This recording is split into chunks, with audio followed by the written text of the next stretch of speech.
Welcome to the Sleepy G Show. I'm the host with your most. My name is Gomez, and tonight, as usual, we have a fantastic guest. I'm going to tell you, she's a great musician. You should hear her stuff. She's got a wonderful voice, got a powerful message. But I'm going to tell you, she's a cross from acoustic to a little hip hop to a little rock to a little bit of everything. I want to introduce you to Lupe Dragon. What's going on? What's going on? Thank you for having me. Oh, thank you for coming on. Thank you for the connection from Raising Arizona with Bree and all them. This was possible because of them, technically. Yeah. Um, you know, I gotta say, I dig the sound a lot. You got a little bit of mixture of everything going. How did you start this up for yourself? Thank you. So I don't know if there's a good answer or one answer, but growing up, I listened to a lot of 2000s rock and alt music. I grew up with an older sister who also was into Britney Spears and NSYNC, and so I've always had a collective music background. Hmm. My mom is Brazilian, so I'd listen to forró, I'd listen to Brazilian pop music, Hmm. My dad wasn't a huge music person, but he liked like Johnny Cash and like the oldies. So Hmm. I've always had a collective music experience, and my policy is if it sounds good, I'll listen to it, and I'll probably like it. And I always took a lot of influence from different things, but the top, I guess, three or four genres that really influenced me through my music making process is pop, rock, and hip hop. Okay, and I'll tell you, I actually got to watch your 2019 Braveathon at William Patterson. Um, Wow. And I'd say, yeah, wow, because you know what it is? I like to see stuff and I like to watch. And when I put your name on Google, let me tell you, you got a lot of stuff coming up. A lot of great pictures. And the fact that you are a true, real musician to yourself, which I have an appreciation for that. I had a buddy of mine, he did rock music, he did the punk scene, he's done the cover band scene, he's done the acoustic scene, and I respect that a lot because the work that he puts into it, just like you, just like Raising Arizona, just like anybody, even the pop artists, the rock bands that you see these days, they put in so much effort. Everyone thinks it's drinking and boozing. It's not. It's a Yep. lot of work. And seeing some of your music videos, hearing some of the songs, it's unbelievable how you do that. Now, when you're deciding to do the music video, are you thinking it of yourself or you got someone helping you or So the process that I like to have when I'm putting a video together, I'll usually come with a couple basic concepts of what I'm looking for. Mhm. But I pretty much say to the director, I'll say, have free range to do whatever you want. I make the music, but you're telling the story through the visual. And so I kind of let them have a big chunk of a hand in that. Okay. When I did my first video with my friend Ray, who happens to also be in a band called Toy Machine, Mhm. he comes from a big background of, like he'll do motion graphics, he'll do this and that. For the first video, I said to him, I don't know what I'm doing.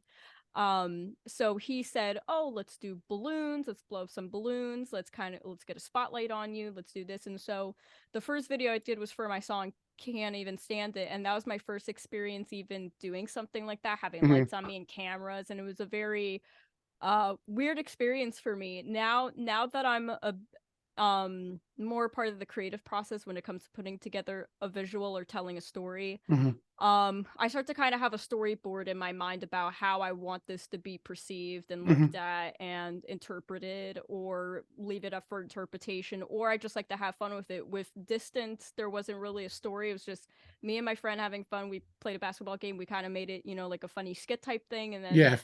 when I did I Know What You Did, my friend AJ did the video, and we basically said we wanted to tell this like darker story, and so that's kind of how I like to take things. I like to take a little piece of it, but the director gets the bigger piece of the pie and the credit. Okay. So at least you got some say on your video at least, which Oh, of course.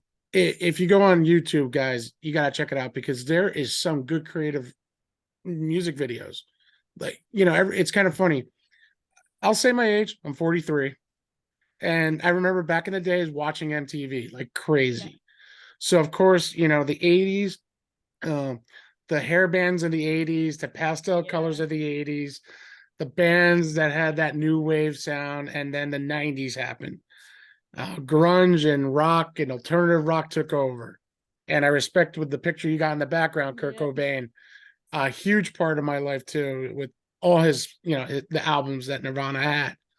And the 2000s, it's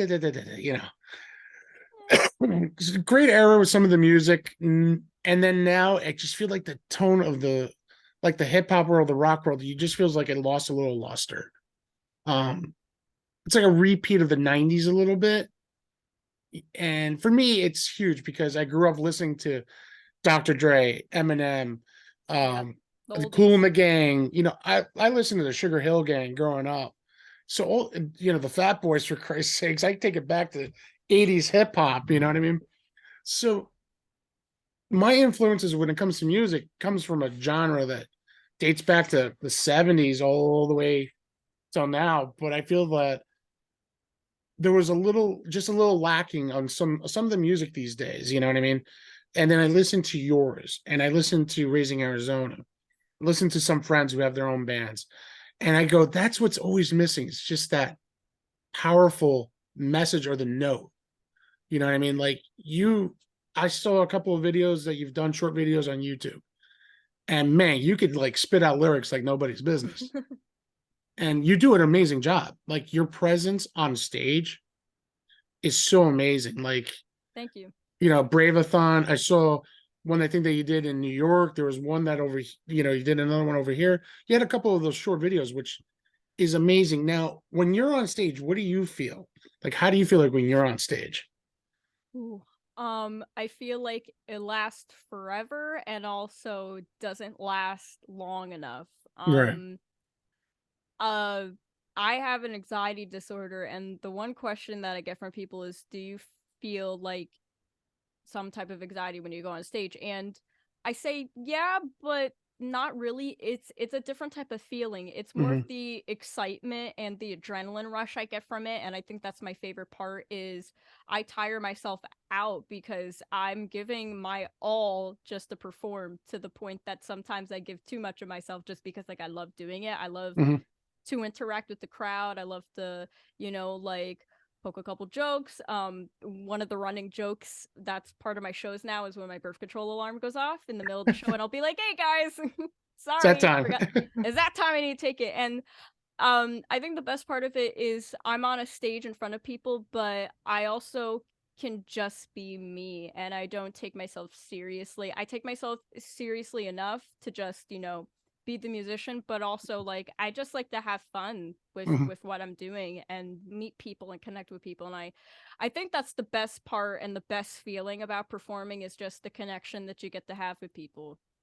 And I agree. Like for me, when me and my partner had to have our hiatus from my old show, the Playlist Wars, um, and I got very antsy. I missed doing this, and my loving wife gave me an option: was either get a new laptop and do your own thing, or go back to playing pool. And I'm like, ooh, playing pool and going out seeing friends. This is a major step. I said. I'm like, but I love what I do, and I want to do more. And for me, this is my little platform. Like you said, I love putting myself out there because I want people to see who I really am. On Playlist Wars, I was known as the movie guy and the video game guy and the Yeah. mainstream music guy, where my partner was the encyclopedia of music. That's So awesome. he knows a lot when it comes to music, and I give all mad respect. My niche was finding the movies with soundtracks. All right, this was in this movie. This is why I picked it. It was a favorite scene in one of my movies or a TV show. But now here on this platform, I do a little bit more. I talk about restaurants. I talk about movies, video games, musicians like yourself, which is I love because you're technically my third musician on my show.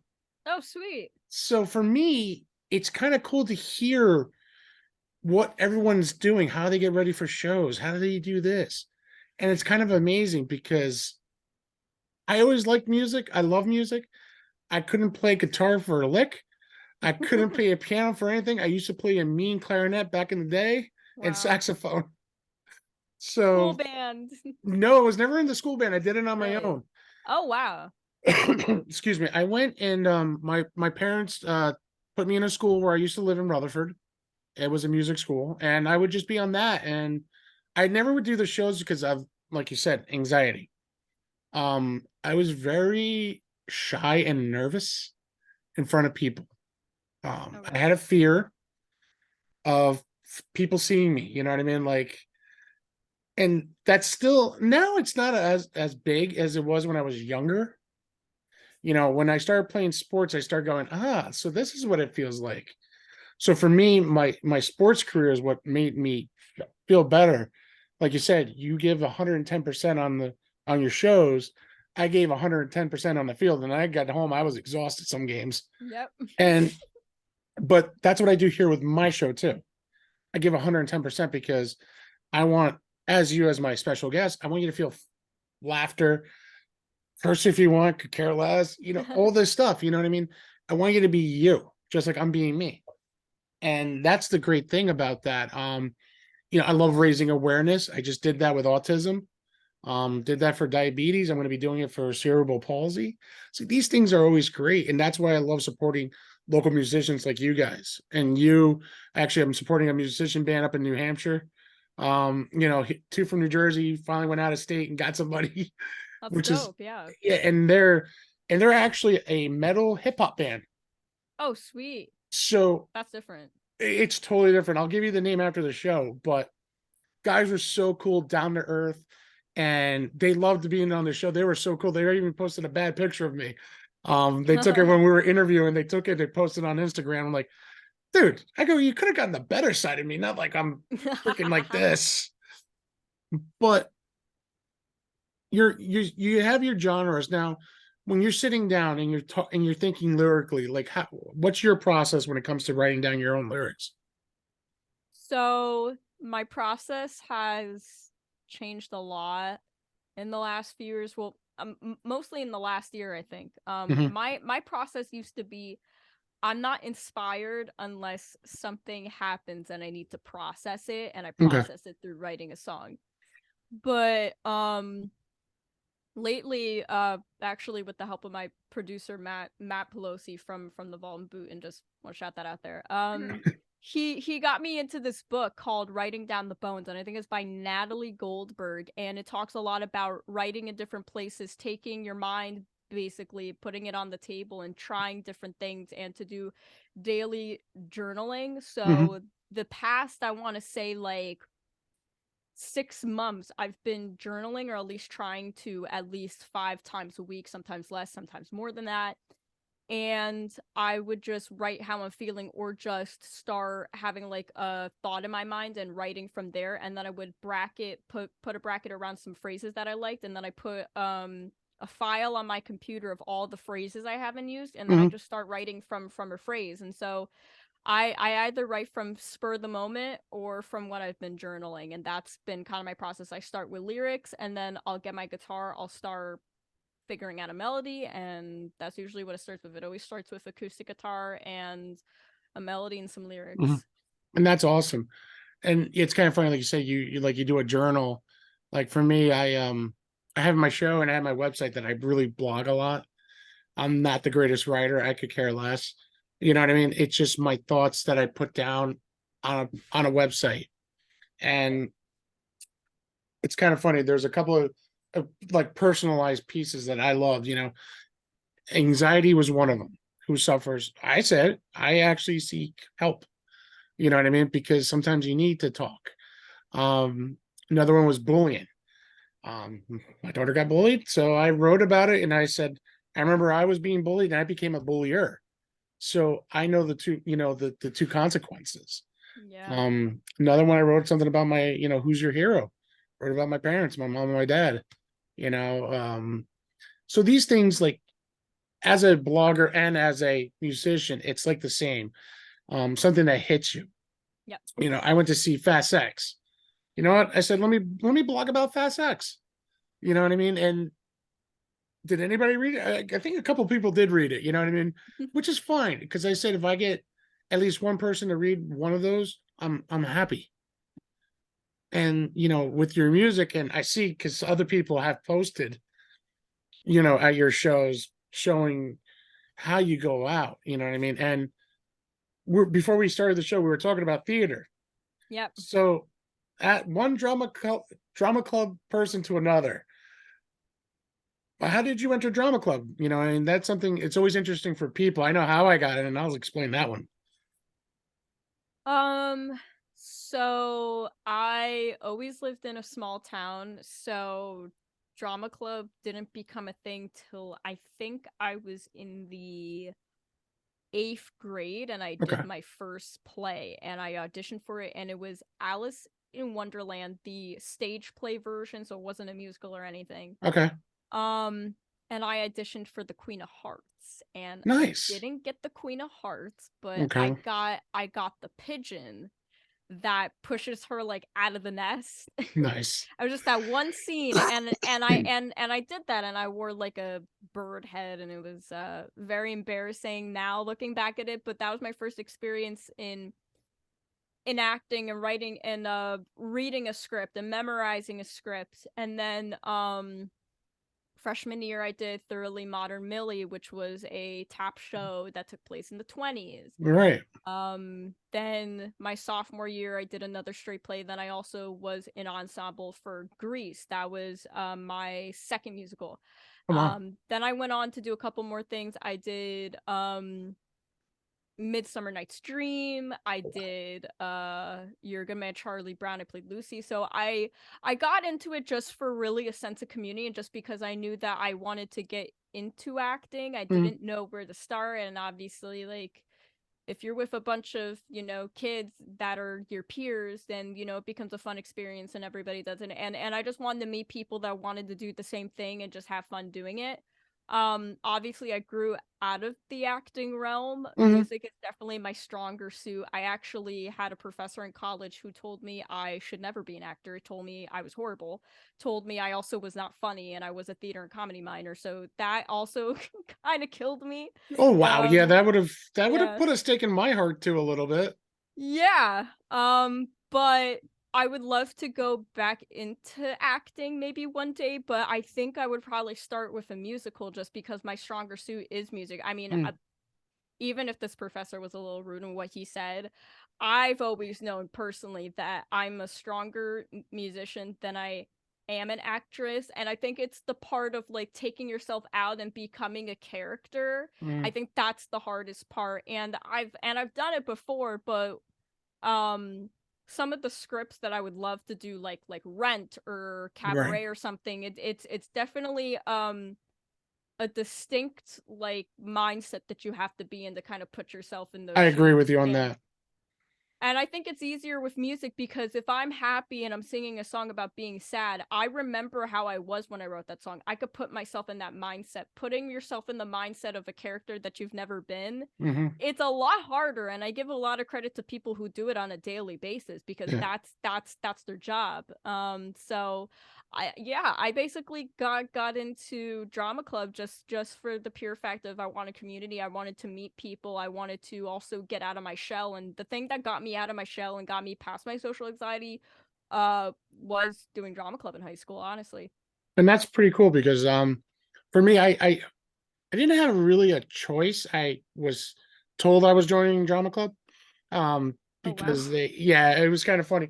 We had a class called sound technology. So excuse me, we were talking learning about radio and television and behind the scenes, and I always thought I would make it in one of my futures that I thought maybe I could be a radio host.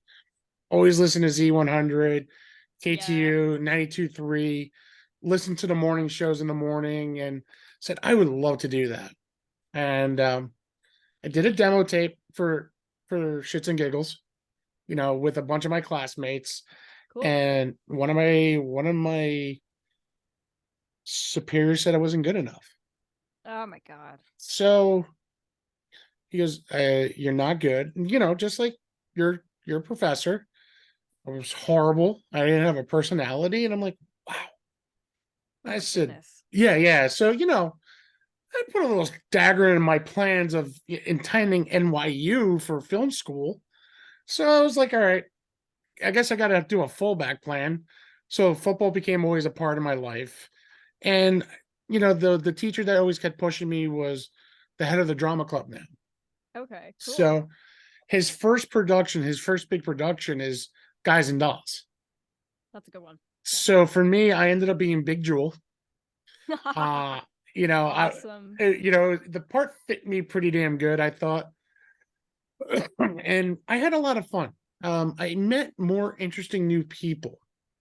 As being a football player, you're always hanging out with all the Yeah, sports, yeah. but going into the drama club actually opened up my eyes a little bit more to other people. And I respect that. I mean, there's people who were doing it for like 6, 7 shows before I even jumped in. And technically the part was kind of just handed to me. I auditioned for it, but he kept calling me Big Julie. Oh, Big Julie from Miss Cicero, and I'm like, all right, all right, I'll give it a shot. So of course, the coaches of football caught wind of it, started calling me Hollywood Gomez just because it was funny. You know what I mean? That's awesome. They're like, Yeah. "Oh, Gomez is going Hollywood on us now." I'm like, "No, I'm not." But I did enjoy the play. I had a lot of fun with that, and it opened my eyes a little bit more. I met more people that way than I did playing football. I mean, I met a lot of people through football, families, coaches, uh, the cheerleaders, opposing teams. You get to meet a lot of people, and Right. at that time, AOL was a huge part of it too. Oh yeah. AOL AIM. You always exchange names, numbers, and that was something that was huge. And you know, I never got the chance to play college ball. I became a coach at my alma mater for 6 years almost. Oh, that's great. Yeah. Enjoyed every minute of it. I enjoyed the ride. I enjoyed doing it. I miss it a little bit. I will not lie, but the joy of the drama club was one thing I think that broke me out more because my anxiety in performing in front of people. Now I do it for football because I'm concentrating who I gotta hit. Yeah. So that always took away from the fans and everybody else in the game. It was 11 people on the field, not 10 people plus me. And you're not thinking about you're thinking about who you got to push and hit and score the touchdown. And I think when I did my first drama, I was scared, and I'll never forget it. We opened up for the grammar school and the old folks home, Yeah, we used and to do that in my high school too.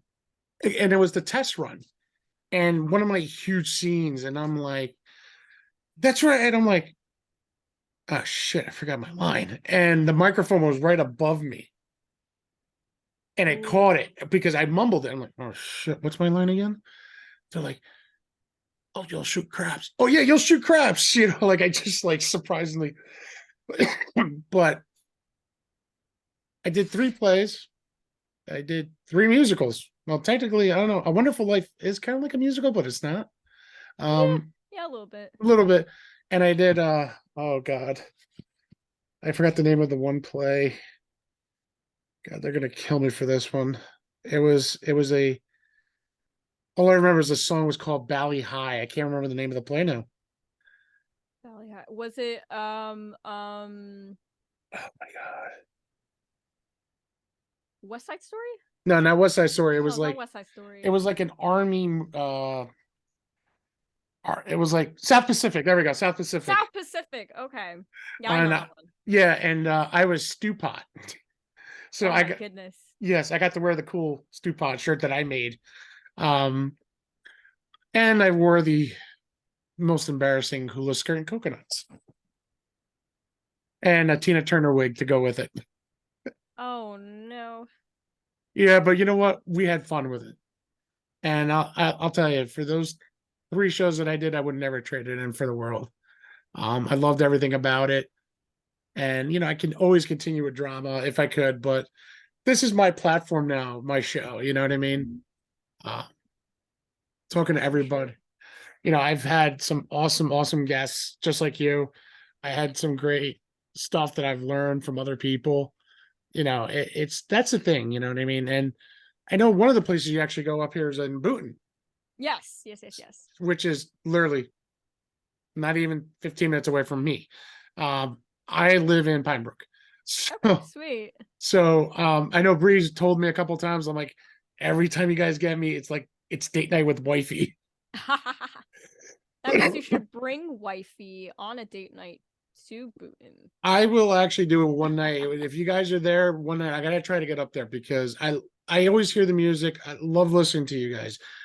And I would love to see you perform. That's one thing I said because you have such a great performance. You have such a great, I don't know, aura about you, and you're on stage.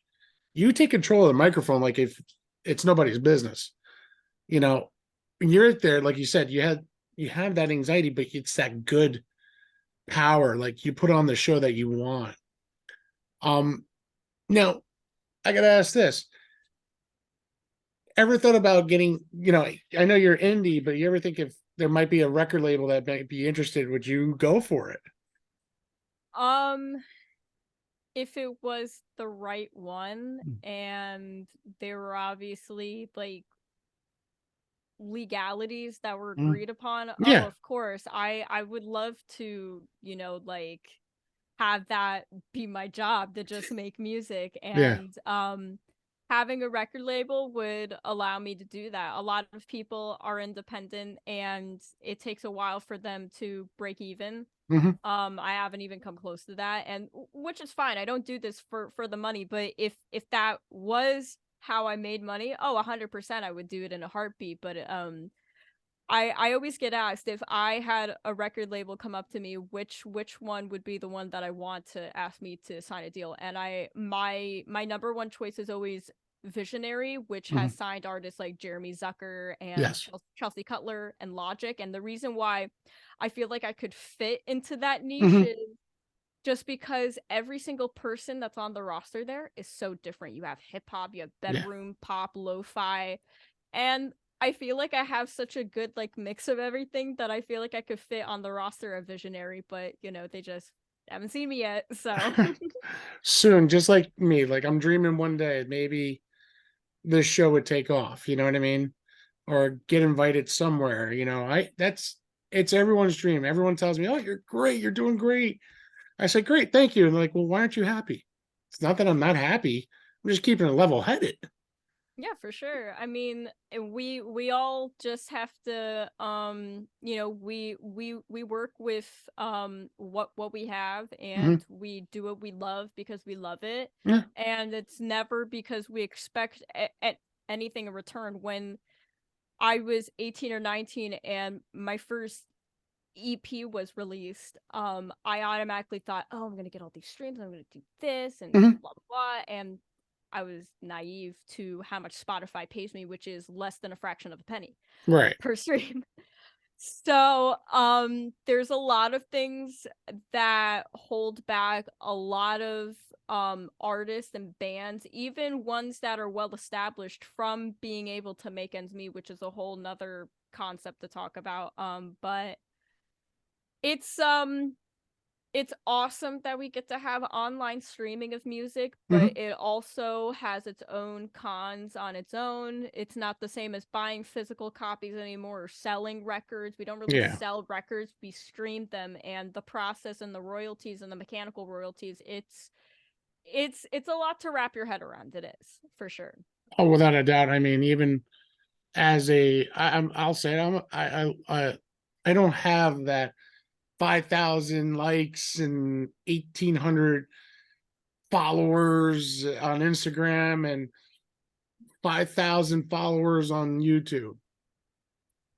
I love the fact that people do view the shows. I had some great hits. I have one that's 98 hits, one's at 74. There's some that have only 10 views. Maybe it wasn't interesting enough. You know what I mean? But it doesn't matter because that means that's 10 more people that saw that show. That makes me happy. Yeah, and when you think about the concept of 75 people coming up to you, Hmm. you would be overwhelmed as fuck to have 75 people go up Oh to you. That's God. that's that's the way that I look at things, because Yeah. sometimes when I'm not, like I'm in the process of wanting to build up my catalog, but so Mm. in the past my music has been dropped sporadically, and so I'll go from like 100 monthly listeners to 20 monthly listeners. Right. And the mindset that really changed how I looked at my monthly listeners on Spotify was, you're at, I think today I'm at 72. If 72 people came up to me, I would be overwhelmed as hell. Yeah. I've had uh I've had half of that number Mm-hmm. come to a sold out show that I played, and that was overwhelming as fuck too. So That is. just thinking of the concept of that, it's overwhelming in a good way, and there's nowhere to go but up. Yeah. Realistically, the more that you drop, the more consistent that you are, the more that you're networking, your numbers are going to be fluctuating up and down. I'll be at 80, and then I'll be at 75, then I'll be at 50, then I'll be going up and down, and it's Yeah. because I keep sharing it with new people, I keep meeting new people, I keep making content Yeah. online, and then you're connecting with people constantly. I am always talking to people, and a lot of people don't understand how I do that or why I do that. And it's like, it's different when you're doing it because it's the business side. You kind Yeah. of can't do this without people supporting you. And so it's all about the connection Hmm. and building that connection with your audience and fan base, and being able to continue the conversation on and Yeah. off the screen, basically. And that's something I'm learning because, like you said, I email a lot of people, you know, Yeah. and that's to get in contact with somebody. It's difficult. I've gotten replies like, "We're sorry, at this time we cannot, you know, provide your request." That's fine, and I'll say, "Hey, is it okay in the future I can contact and try again?" They're like, "Yes, without a doubt. You never know." Um, I try to shoot for the stars. One show that not growing up, but I watched on MTV was Life of Ryan, the pro skater Ryan Sheckler. Oh yeah, yeah, yeah, yeah, I remember. And I try contacting him. Like right now, his schedule's too hectic. I go, I get it, no problem. It's like contact us at the end of the year. Maybe we'll, see if we could do something. Okay, Yeah. that's not a no. Uh, you know, I mean, I love New Jersey. I tried getting Naughty by Nature, but I have not heard back. That would have been great. That would have been a highlight for me. Um, you know, I've gotten four actually. I should say now four New Jersey News 12s that used to work for New Jersey News 12, four of the celebrity news team. Uh, Wow. Christina Bear, Cara DeFalco, Don Smith, and Marissa Brainey. For me, highlights because I was so happy when they said yes, we would love to. Matter of fact, I got to hang out with one of them and had dinner with them, and it was so cool. It was a great experience. That's Um, amazing. Yeah. for a guy like myself who's small, it just means the world to me.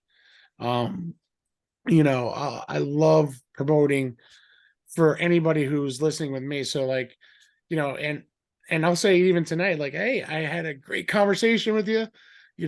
Can't wait. We'll even put the release date on it. You know what I mean? So people know when it's coming. Tomorrow I got to do another video for another release. So you're constantly moving.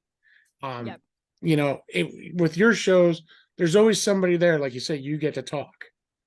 You get to meet new people. It could be another person who's for another venue to say, "Hey, Lupe, we love you. We want you to play. Here we are. This is a spot. What do you think?" You know what I mean? Yep. You could get all that. Where me, kind of as a podcaster, is difficult. Matter of fact, I just met one of my another guy that I did an interview, Mike Cam from Greetings of the Garden State podcast Okay. at Quick Check, and then I bumped into him. You know, Awesome. it was great. We talked for a few minutes. He's been busy like I am, and we He said we're does a gonna. lot of content. He does. He's a really nice guy too, really cool. And it was kind of funny. I owe him one of these hats, and and I said, "Hey, I want one of those." So I want one of those hats. I said it was awesome. He's a great guy, and I met some awesome podcasters. Um, Jen, Jersey Girl Travels. We had her on the show. She's a huge Devils fan, and of course, I'm a big Rangers fan. And it's not, Oof. yeah, a little hard to talk, but I took my licks. But meeting people is the greatest thing for me. I love it. I was excited when we were connecting on Instagram DMs. Oh, same. You know what I mean? I'm just like, wow, this girl has this vibe that I love. You know what I mean? Thank you. Appreciate that. And it's true because you don't meet a lot of people like that. Brie, she has such a cool, chill vibe. She's such a true rocker to herself too. Um, and I thank her uncle for that one. Anybody who's come on the show, we've talked about food, we've talked about raising awareness, and that's something I like to do now. I did it with autism. Tomorrow, on June 1st, we're releasing, even though this will come out later, but it's still, I like raising awareness for causes because it means a lot. Hmm. I have a friend of mine who's I think he's doing the New York Marathon, and he's raising money for No Limits Cafe, and that's for people who have Down syndrome, and Awesome. that's huge. And people don't realize that, you know what I mean? 100%. And when musicians do like free shows for something that they believe in, I love that even more because that just shows you that as yourself, as an artist or anybody else, that shows that where your heart is. And that's difficult to find. That's, find like someone like yourself or any other like indie musician. It doesn't matter if you're hip hop, rock, acoustic. It's finding the love of the music that I find. And I find that hard because a lot of people don't believe in some of the stuff that it used to be. You know what I mean? Well, a lot of people I feel like are divided and want to make music that's real but aren't hitting like a certain niche. And then we Mm, have these new age artists that are trying to fit into a niche to yeah. market their music. And I feel like the real marketing is making good music Hmm. and then marketing it from there. I'm very like headstrong in just making music that is me. Cause like I started making like bubblegum pop and you could hear it in some of my older songs, and one or two tracks I heard off of my EP a year later, and I said, no, I want to make this type of music because I feel Hmm. like this represents me as an artist. And I kind of went from there. I get where people come from wanting to fit a niche or a market, but there's only so much that you could do with that Yeah. until you start losing who you are and you start forgetting why you're even doing this. And for me, I'm gonna still keep making music even if I don't get signed to a label. Obviously, that's my end goal, but I'm going to die making music. I'm going to die going to a studio. I'm going to die knowing I have a microphone in my hand. And that's exactly why there are only like certain people I'm friends with that continue to be in my life because they support me and understand Mm, that I'm doing this. And it's the same reason why I don't date at the moment, because a lot of people have tried to take me as like, oh, this is a cute hobby, she's gonna get over it eventually. No, I'm still here. i'm yeah. still I'm still doing it. You're not here anymore, but I'm Yeah. married to my music. This is a package. If Mm, that's not for you, then you don't deserve to be in my life, and I just need the people that are going to support me continuing to do this, and that alone keeps me going. it's the same thing with me. My wife and my kids. Um, Yep. they're huge supporters. I can't do it without them. 100%. And I have people. who support me along the way. And I can say you do because I know we always talk, and I'll be Sure. there supporting you anything you need to. And, Always. and that's something I love because it doesn't matter if it's music or podcast, it's the true, as I say, friendship that you make and the connections that you make. Yeah. Because there's going to be a time like, oh, you know what? I could use Gomez for this. I'm going to have to call, or I could say, hey, Yeah. Lupe, I need you for, I got a great idea for Christmas. Do a Christmas song. I want to post it up because I want you to do it. You know what I mean? And 100%. and that's something I love because it's just not the connection. Like I say to people, it's just not a connection. It's a friendship, a bond that I'm building. I talk to almost 90% of everybody that I did the show with so far to this day. Keep in contact because I feel that you need to be there for everybody when they need you. When, if Raising Arizona go, hey Gomez, we need you to come back on the show. We want to come back on the show. And I'll be like, no problem. You want to come back on? No problem. I invite everybody to come back because something could happen 6 months, like, oh my God, I got signed. You know what I mean? Yeah. Great. Hey, guess what? If I ever got signed, I'm bringing everyone back for one huge episode. You know what I mean? But the fact that it's the local support, you know, It's as number much one. it is because I don't have 15 million views. Me And, either. but if I can get people to see the show fully, it means the world to me. If I get one person to read one blog, that means the world to me. If I can get Absolutely. you to believe in my show and I believe in your music, that means the world to both of us. And Right on. that's something that a lot of people don't realize it. People do podcasts because the COVID. No, I did a podcast because I felt like I needed something challenging, Yeah. and doing this on your own as a podcaster is not easy. Everyone's like, oh, anybody could do a podcast. No, you can't. It's a lot of work. It's a lot of work you put into it. I have two laptops, one that records, one that has all my information in it. And as when you're writing, you have your pen, your pencil, your ledger, your journals, your music sheets, probably. You have My everything, laptop too, your my laptop, cords, yeah. your guitars, your acoustic, your rock guitar, your electric guitar. You have all these instruments too. And you have a vision of what you love. And that's so inspiring. And for me, that's what I love, what I do. Everyone's like, don't you have a script? I go, no, I shoot from the hip.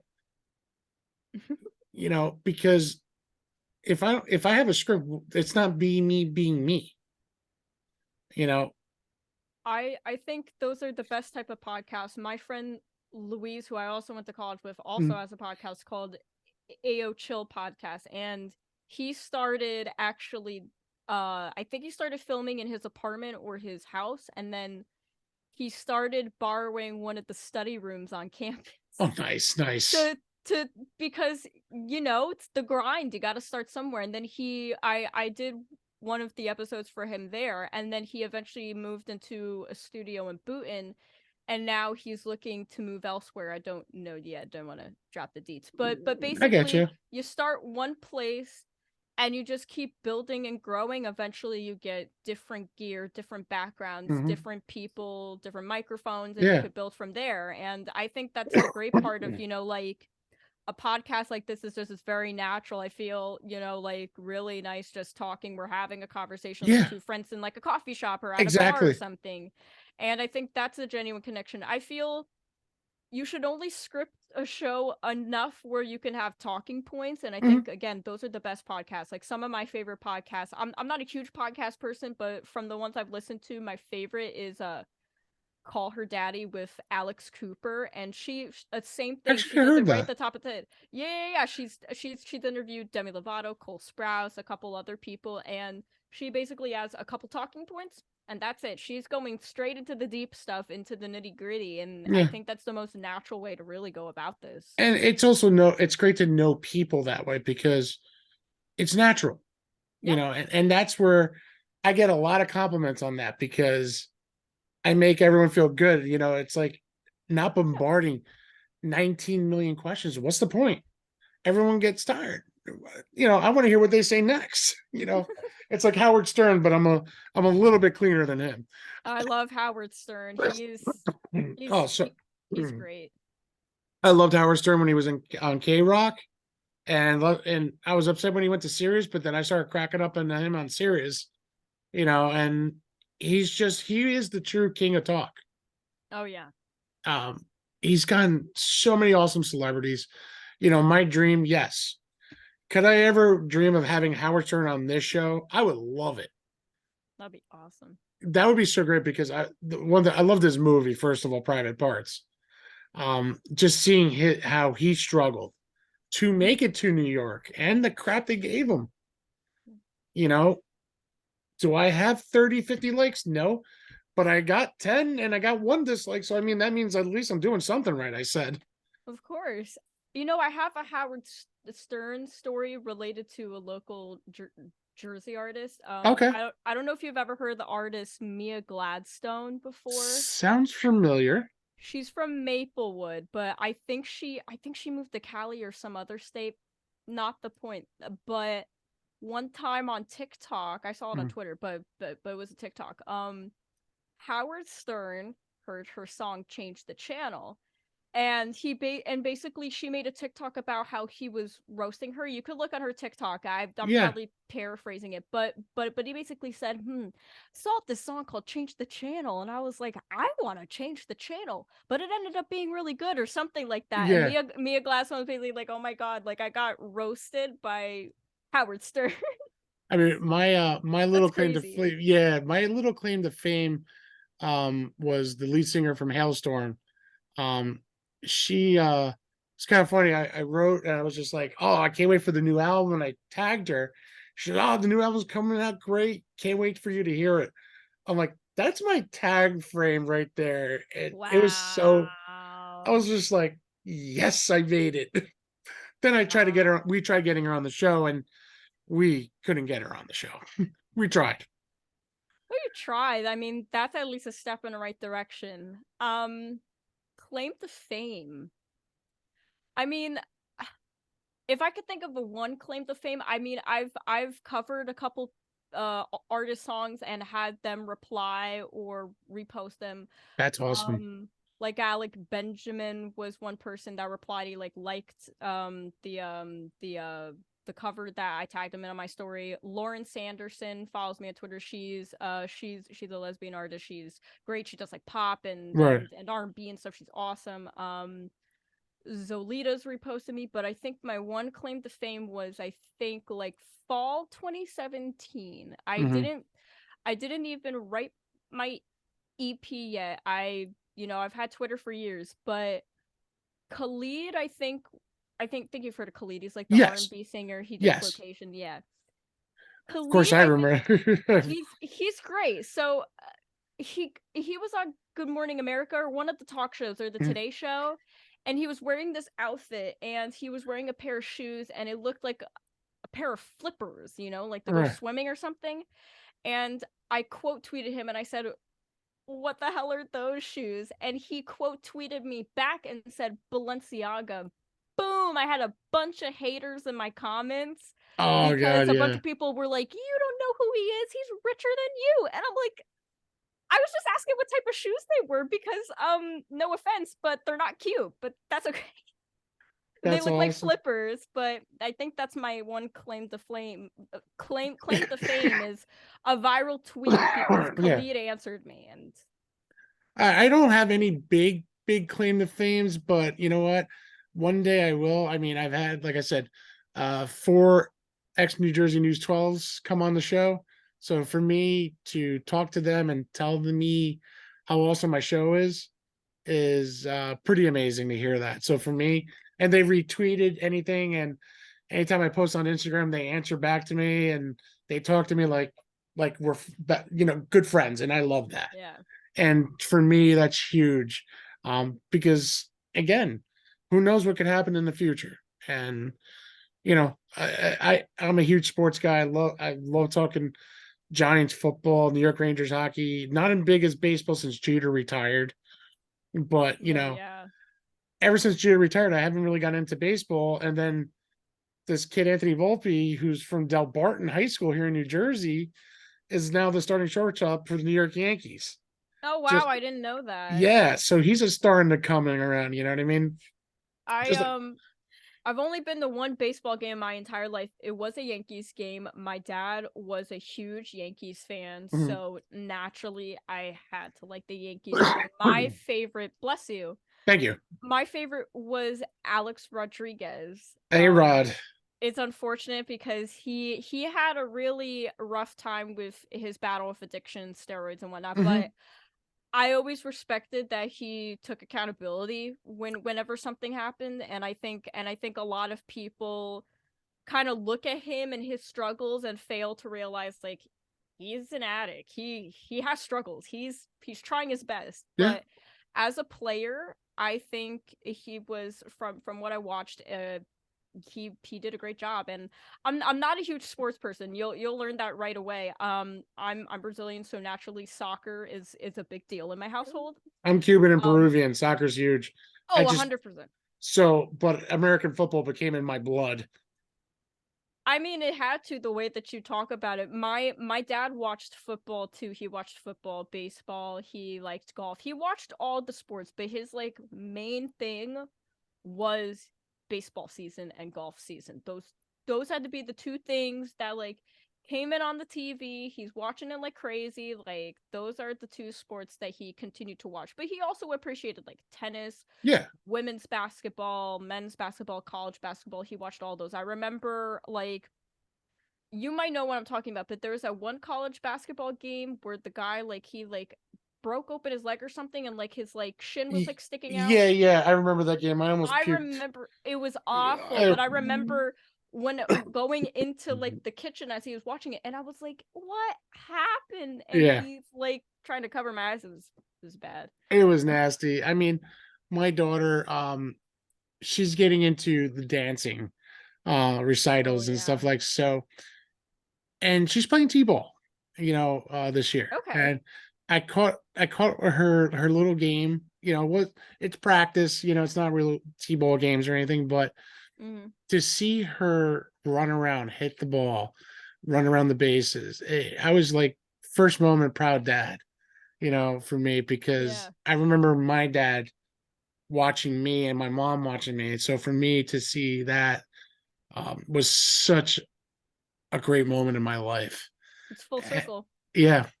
And, like this and talking to you is like another great moment in my life. So, I might not have all that credibility that everyone loves to have, you know what I mean? The money, the fame. This is my stepping stones. And being, oh, what? I'm doing this since January of this year. If you think about it, I started this journey this year. That's awesome though. I started blogging in January and then I said, all right, it's time for the show. Started at the end of January. It took me a few weeks. And I'll tell you, it's such a great journey. I've learned so much from other people and talking to you, talking to Bree and the band, talking to the other band up in New Hampshire, things like this you learn from other people. And the respect that I have for all you artists, it's just so I don't even have a word for it because it's so passionate what you guys do, and I give you guys 100% respect on that. You know what I mean? That's what I love what you guys do.